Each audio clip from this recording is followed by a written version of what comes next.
की सबसे बड़ी खबर के साथ। दिल्ली में बीजेपी को सरकार बनाने से रोकने के लिए केजरीवाल किसी भी हद तक जाने को तैयार हैं।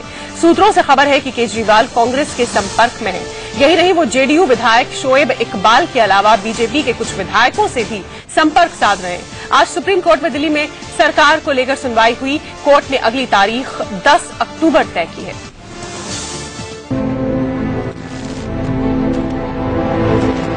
अरविंद केजरीवाल को सुप्रीम कोर्ट में झटका लगा।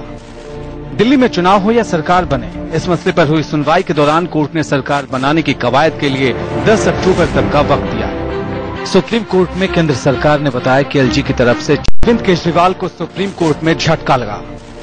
दिल्ली में चुनाव हो या सरकार बने, इस मसले पर हुई सुनवाई के दौरान कोर्ट ने सरकार बनाने की कवायद के लिए 10 अक्टूबर तक का वक्त दिया।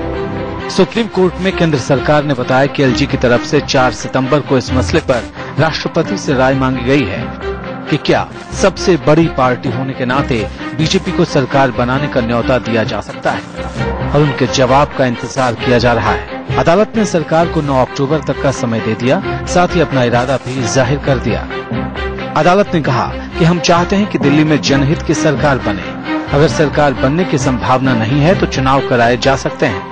सरकार बनने में देरी होने की वजह से ही तो आम आदमी पार्टी विधायकों की खरीद फरोख्त का आरोप लगा रही है। सुप्रीम कोर्ट ऑफ इंडिया जो स्टेप्स लिए ऑनरेबल लेफ्टिनेंट गवर्नर ने, उससे सैटिस्फाइड था, और जहां पे ऑनरेबल लेफ्टिनेंट गवर्नर ने कहा कि जो सिंगल लार्जेस्ट पार्टी बीजेपी है उसको इनवाइट किया जाए, और सुप्रीम कोर्ट ऑफ इंडिया ने जो एक एफिडेविट जो फाइल कर रही थी आम आदमी पार्टी, जिसमें कुछ उन्होंने स्कैंडलस एलिगेशंस रेज किए थे, उसको भाजपा द्वारा हमने अपोज किया, और हमारे अपोजिशन को ध्यान में रखते हुए सुप्रीम कोर्ट ने उस एफिडेविट को इंटरटेन नहीं किया।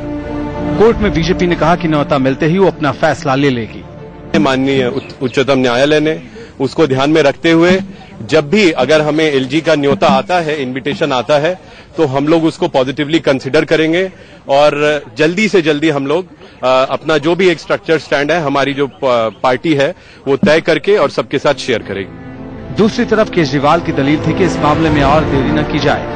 सरकार या चुनाव पर फैसला होने में देरी की वजह से दिल्ली में खरीद फरोख्त जारी है। इसी के तहत उन्होंने एक कथित स्टिंग ऑपरेशन के सीडी पेश की, जिसमें बीजेपी के प्रदेश उपाध्यक्ष शेर सिंह डागर आप विधायक दिनेश मोहनिया के साथ नजर आ रहे हैं, लेकिन कोर्ट ने आरोप प्रत्यारोप में पड़ने से साफ इनकार कर दिया। कोर्ट ने आज एंटरटेन नहीं किया। हम लोगों ने कहा कि ये सब फॉल्स, बेसलेस, अनसब्सटैंशिएटेड एलिगेशंस हैं। ये कॉन्स्टिट्यूशन बेंच जो है हाईएस्ट कोर्ट की, इन सब एलिगेशंस और काउंटर पॉलिटिकल एलिगेशंस में नहीं जा सकता, और इसीलिए कोर्ट ने आज उसको एंटरटेन नहीं किया। कुल मिलाकर वही हुआ जो केंद्र सरकार चाहती थी। सुप्रीम कोर्ट ने अरविंद केजरीवाल की दलीलों को तवज्जो नहीं दिया, और इसी बीच सुप्रीम कोर्ट ने केंद्र सरकार को 4 हफ्तों का समय और दे दिया।